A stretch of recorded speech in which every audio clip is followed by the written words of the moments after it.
My name's Scott Perry, as she said. I am the chairman and president of the Montgomery Historical Society. I'd like to joke that I missed a meeting one time, and next thing I knew, I was in charge.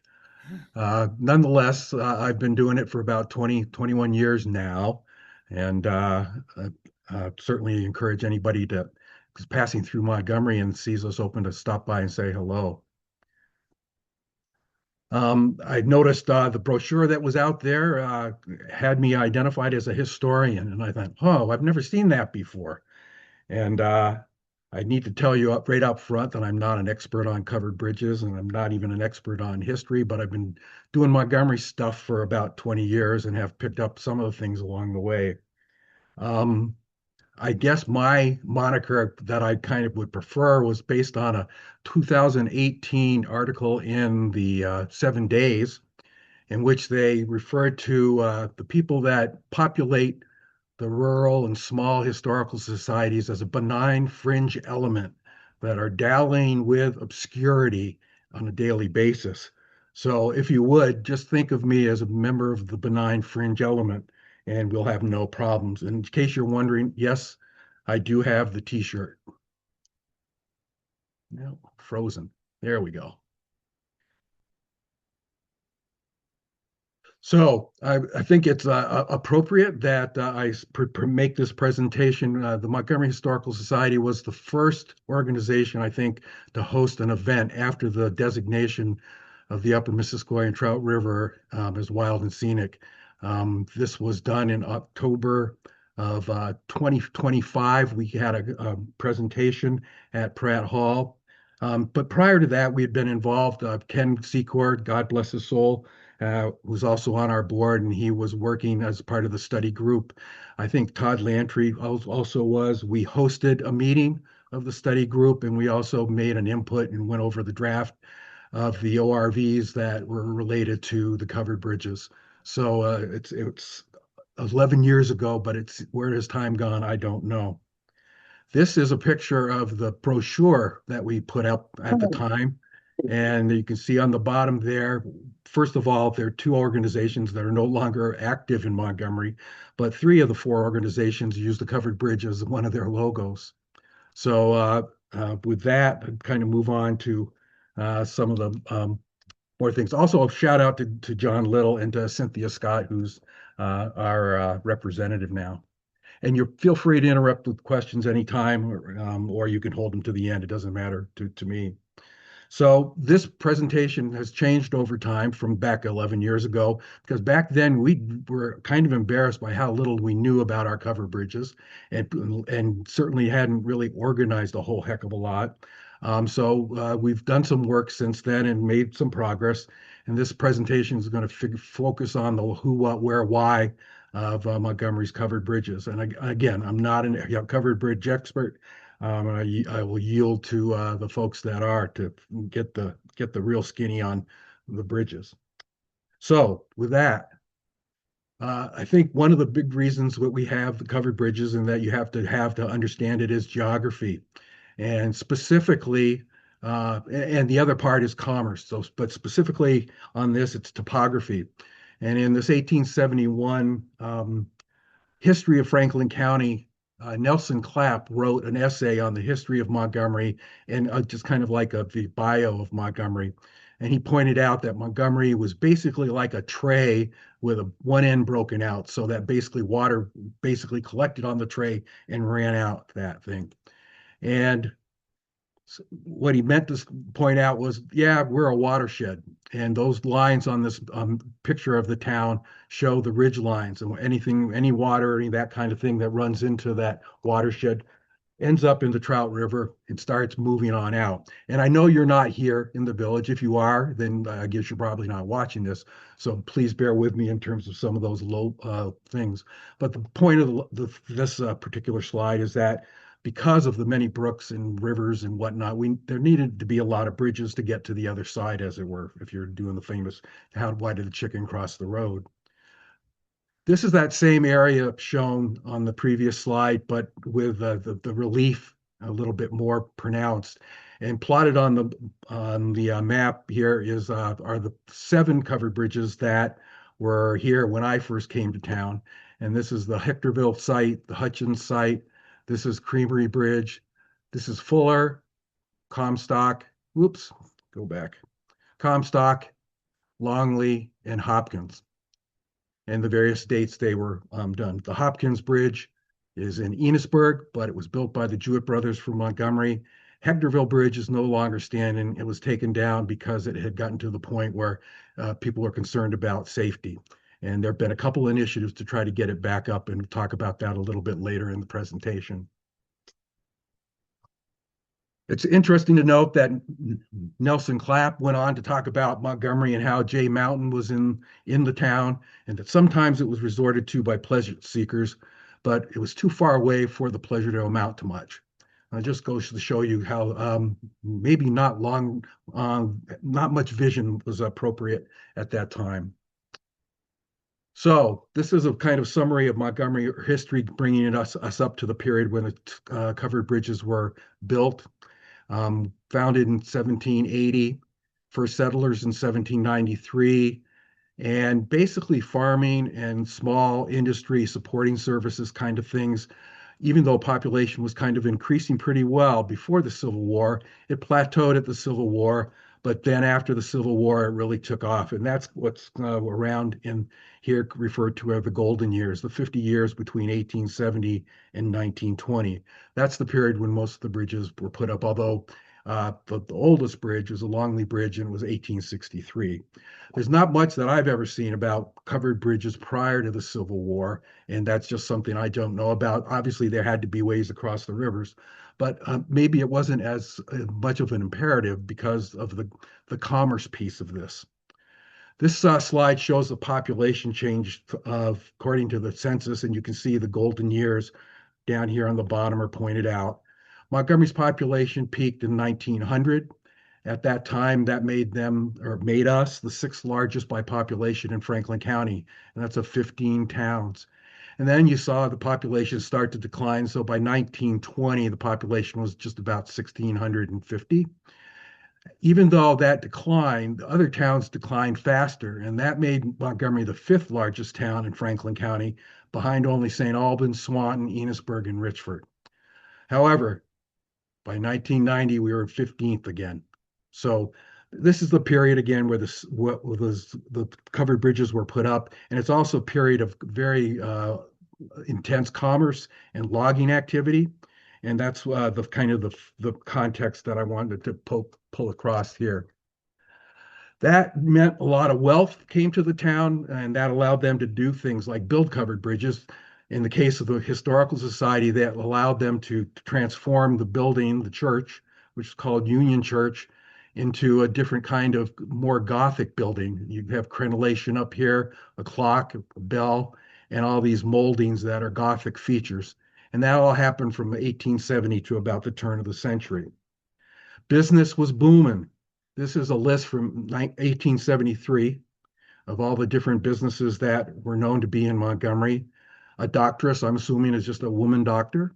But 10 years later, you can see it was still pretty much the same, with a lot increases as shown in red, increases or decreases in red. And then just 8 years later, in 1891, it summed up with 20 teams and men just to take the products that were being manufactured in Montgomery to the railhead in Berkshire, East Berkshire. Also, you needed the bridges to get to the raw materials that were being used for the things that were being produced in Montgomery. Excuse me. So with that, we'll transition into what was being produced in Montgomery. And one of the big products that came out of the town were butter tubs. This is a butter tub from our collection that never made it out of Montgomery. Instead, sat in a basement somewhere in the dark, so it's not faded, but also in the water, and so you can see the water stains. And there's, again, this is made with no metal fasteners at all. These bands are ash. And to give you a feel for what we're talking about here, this is a picture of one of the two main butter tub mills. This is from 1897, and this shows the J.C. Hutchins Mill, which is south of Montgomery Center. There are 5 wagon loads of butter tubs here, and they're getting ready to go over the Hutchins Bridge right here. Production of these things eventually got to about 1.5 million tubs a year. And I think it was probably a little bit more than that in the early 1900s. It's hard to imagine that many butter tubs rolling out of here. It's also even more astounding to me that not many of them survived because they ended up being used for butter, soaked up oil, went rancid, and they also burned real well. So people come to Montgomery, come to our historical society just to see a butter tub sometimes. This is another view of that same mill. The mill burned and down in 1886. It was completely rebuilt and it burned again for a final time in 1914. But you can see here uh, this is the south branch of the Trout River and dammed up to hold the logs that have been floated down. The other major manufacturer of butter tubs in Montgomery was located on Mill Hill in Montgomery on what is now Route 58. This is the Nelson and Hall tub mill from about 1900. This one burned down in the 1890s, but was rebuilt the same year. And when they rebuilt it, they added electricity. So this mill bragged that they could make almost the same number of tubs from the other slide. You probably remember 800,000 with less than half the men. And their production got up to about 800,000 as well. So between the two mills, well over 1.5 million butter tubs rolling out of here. To show you, kind of orient you, this is Hazen's Notch Road along here. And that area is probably still the paved area that you travel on if you travel today. And the pavement probably ended just up in this area here. Reagan Road would have been off to this end of the slide here. This mill burned again in 1910, and that was the end of it. Other things were manufactured besides butter tubs. Nelson and Hall also had a mill in Montgomery's center at the site that used to be Grandpa Grunt's Lodge and Hotel. They made veneer from hardwood and then glued it together to form 3-ply plywood. And they became used and the principal shipper for the Victor Company for their Victrolas. The advantage to these things, to those were that they were supposedly stronger and much lighter, so they didn't have to pay as much to ship the Victrolas around the country. There was also still the woolen mills going well in New England, and Black Falls Spool and Bobbin Mill produced the spools and bobbins they needed for their manufacture. So all these things were being produced, and they had to get to East Berkshire to the railhead, because typically a lot of these shipments would be whole trail cars, box cars full of either tubs or shooks for the packing cases or the spools and bobbins. This map shows the location of 11 of the bridges that we think we know about. And I say that because sometimes the bridges were taken apart and moved. Sometimes the names changed. I think in one case, there's a bridge that had 3 different names. It's a lot of times depended on the family that lived near there. And if the family moved or another family moved in, all of a sudden it would have well, not all of a sudden, but all of a sudden it would have another name. So the next slides are going to show you these 11 bridges. And most of them are based on photography done by 2 different photographers, one from Sheldon prior to 1910, and then the other one is Clayton Fuller that came after that, starting about 1915. This is the Clap Bridge. It was over the Trout River. You'd be entering from the west, coming into Montgomery, and you'd go across this. It's no longer there. This is the Comstock Bridge. It is still there, and that is also over the Trout River. This is the Creamery Bridge that's up between West Hill and Hill West in town. This is the one that was the closest to the mill, the Jewett Brother Mill, where they were manufactured. And this is sometimes referred to as the West Hill Brook, but I think that's an error. I think the West Hill Bridge, rather, was actually down in another portion of the West Hill Brook. This is the Fuller Bridge, the same name as the photographer that lived right on the corner there that was taking all these pictures. That is over the Black Falls Brook, which is also called the Mill Brook. And then this is the Highway Bridge. The picture that I showed you of all the men with their horses standing in front of the bridge, was taken on the other side of this bridge. You were standing at the grocery store at Sylvester's, looking at the current bridge. That would be the location where this was. And I love this picture because it has you can tell it's been electrified. There's a light right there, and it's got all the posters and banners and things, although they're all unfortunately not legible here. But it was, I guess, the very early form of social media. Even still, some places you would put their town's mailboxes inside there. This is the Hutchins Bridge again. This time it's taken from, the pictures are taken from the mill side. The mill would have been over here and is long gone. And you can just make out Route 118 out here in the distance here. This is the Levis Bridge. This was over the West Hill Brook, and it is no longer there. I always said Levi's Bridge, and it was corrected by someone that was around then and said, oh no, that family was named Levis, and that's how we pronounced it. This is the Longley Bridge. It's still there. That's the oldest one of the group that we have, and that's over the Trout River. And that's the Hopkins Bridge. This one is in basically right on the town line with Enosburg, but considered an Enosburg bridge, but it was built by the Jewett brothers, and we're claiming it. And if you want to argue about it, we can argue about it, I guess. This bridge is the Hectorville Bridge, and Lynn Locker, who's on the list here on the Zoom meeting with us, lives right out there next to it. And so I hesitate to say anything about it, figuring that she probably knows much more about it than I do. But one of the, maybe, hopefully it's not an urban legend, but one of the things we think about this bridge is this is one that was actually disassembled and moved there. Wasn't original to the time. Unfortunately, the bridge is no longer there. It was bypassed by a concrete bridge, so bigger logging vehicles could get up there. And once that was bypassed by the concrete bridge, it became the responsibility of the town to maintain. And unfortunately, the town didn't have that as a high enough priority. So on the idea that this bridge was moved, I want to show you a couple of things. This is a map from 1871. It's called the Beers map. And this is a picture of the village area. Here's the common area here. This is the Historical Society.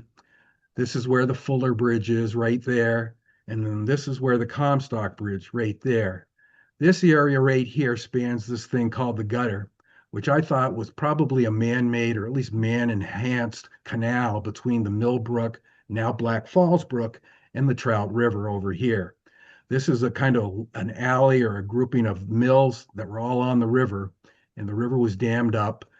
And we think that that bridge was right there over the gutter. Now, some places refer to that as the Gutter Brook. Whether or not it was a natural brook there or not, it's hard to say as far as I can tell.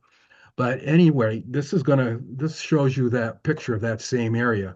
And again, I know you're not there, but there's the Black Falls or the Mill Brook. Here's the Trout River over here behind this dam. And here's the bridge that we're talking about. And that gutter runs from there along here, under this bridge, and around here, and empties into the Trout River. Why they did that? Maybe to ensure they had a good flow to power all the mills that were there. Maybe they used it to move some smaller material. It's hard to say, but if you go there now, you can still see the depression where that was. And what we believe is what we've been told is that that's the bridge that became the Hectorville Bridge. Shout out to Lynn. Lynn, do you have anything you want to throw in here? Hearing none, I'll move on. So now we'll move to how. All of the bridges are the same in terms of their design and their structure. They use Ithiel Town's design. He was an architect, very accomplished architect, designed the capitals for Connecticut, South Carolina, and Indiana. Supposedly he charged $2 a foot royalty fee, although there's no evidence that I've seen either one way or the other about whether or not he was ever paid for all the money that he was owed from Montgomery. Well, that moves us on to who, and the answer to that is kind of the Jewett brothers. It's very appropriate that the signs on all of our bridges are actually been painted by Parma Jewett, married to one of the Jewett brothers' ancestors. What we didn't know a whole heck of a lot about the Jewett brothers, and none of their family really knew a whole heck of a lot as well. But we were able to piece together some things from their photos and their memories, but also from some genealogical research and some census research. Their mom was born in Ireland. Their father was born in Berkshire. They all the children lived in the kind of clustered in the West Hill area. All listed themselves as farmers and farm laborers in the various censuses. And but we do know from the newspaper clippings and town reports that they were loggers. They operated a mill and they also bought and sold land. Once they logged it off, they would sell it again. So they were into real estate as well. This is in the order of the births of the 13 kids that Margaret had. And you can see she had 9 boys in a row. The two that are most attributed to be involved in producing the covered bridges are Sheldon and Savannah. Sheldon died at the age of 47, and the 4 of the children died in their 20s. This is a picture of the 8 of the 10 boys. This is Savannah back here, and this is Sheldon over here. We think this was taken right around 1870. They certainly look prosperous. They're all dressed up. If anybody knows what this little key fob symbol is that you see there, there, and there, we'd love to know. We thought it might have something to do with Freemasonry, but they're not listed in any of the Freemason documents, so we're really not sure. Maybe there's really no mystery at all. Who knows? One of the things we know, though, that is that even though Sheldon and Savannah were attributed to have been the people that built the bridges, all the brothers were involved. We know that, for example, that Giles and Brahman both helped log land, bring it in. They may not have actually built the bridges, but they certainly were involved in harvesting the material and moving it to where it needed to be, to include suffering accidents in the woods and that sort of thing. So I'm going to focus in on Savannah because he had the longest tenure in just the next few slides and share some family photos that we got. This is Savannah's farm in West Hill in Montgomery. And you can see they're posing. They got their horses out, the wagon's full. People are dressed nice. Zoom in on Savannah. Savannah actually left Montgomery, I think, when he was much younger and went to work in New Hampshire in a shoe factory. But apparently, it decided that was not for him and came back to Montgomery and basically began his covered bridge and timber empire with his brother. He was a bachelor until the age of 53. This is him with a horse near the mill, we think. He did marry his cousin, who was 60 years old, and she passed away 2 years later. So he died a widower, but he had no children. This is Savannah and his brother William here on what we think is the Comstock Bridge that's under construction.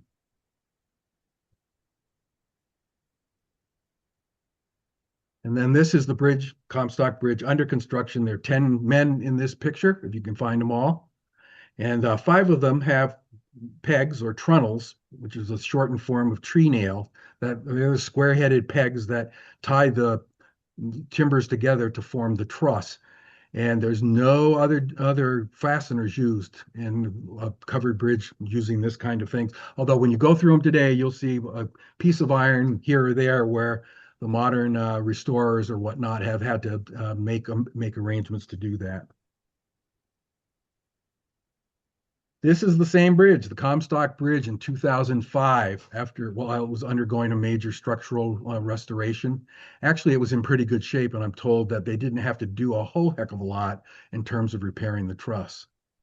All of the bridges in Montgomery have had that kind of major structural restoration since the 1998 timeframe. So that includes basically 5 bridges. And I know Hopkins was actually, which is in Enosburg, was also done in that same time frame. So Savannah died as a bachelor.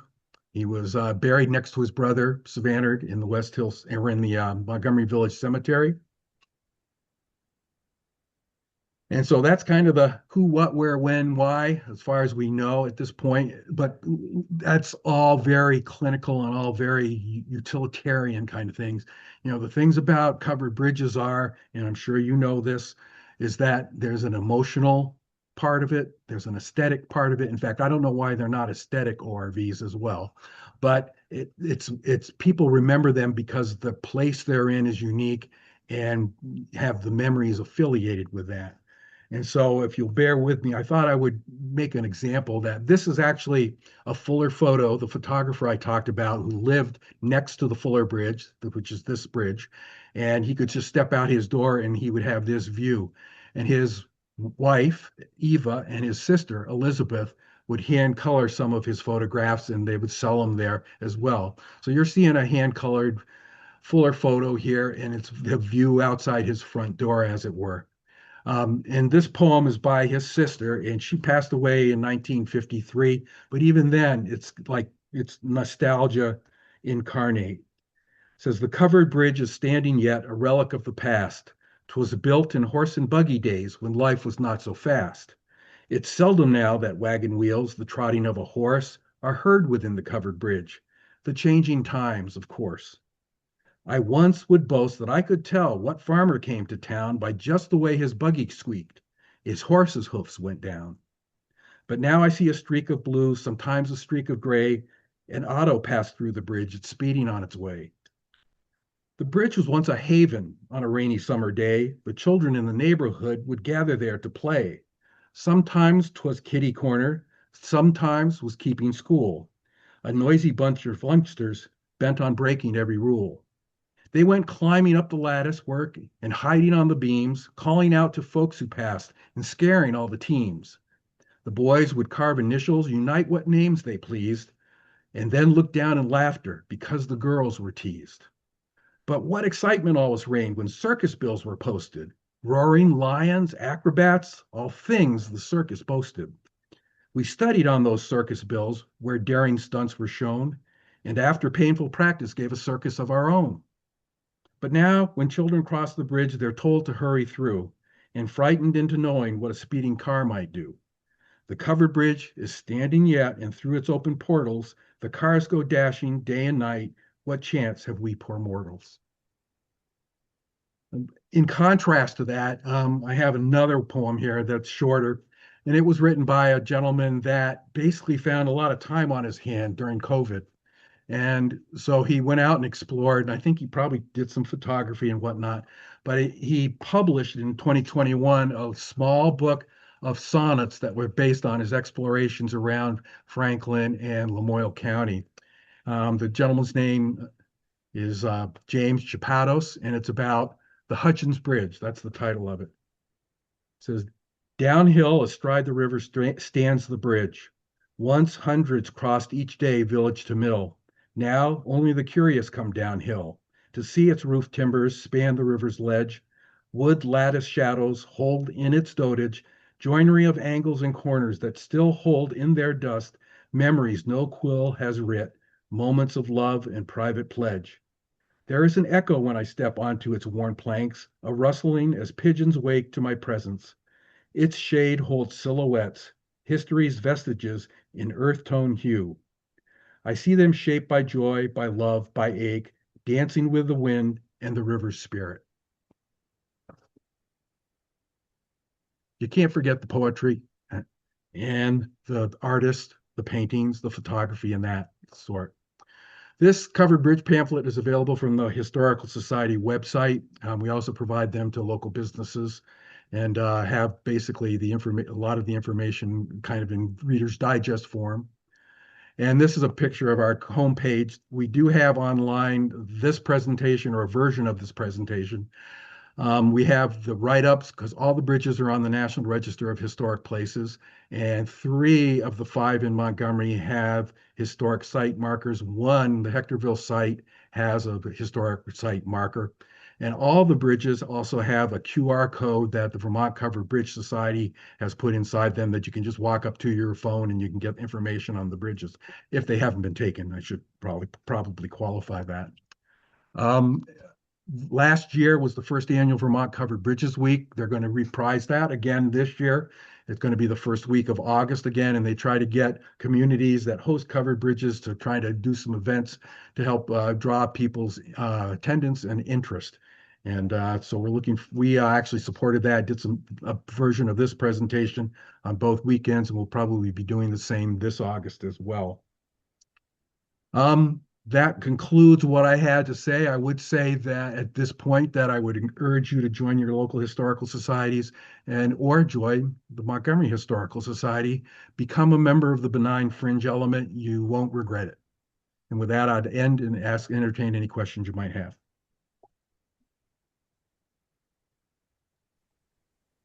That was so great. Thank you, Scott. I learned a ton and very much enjoyed how you wove so much together.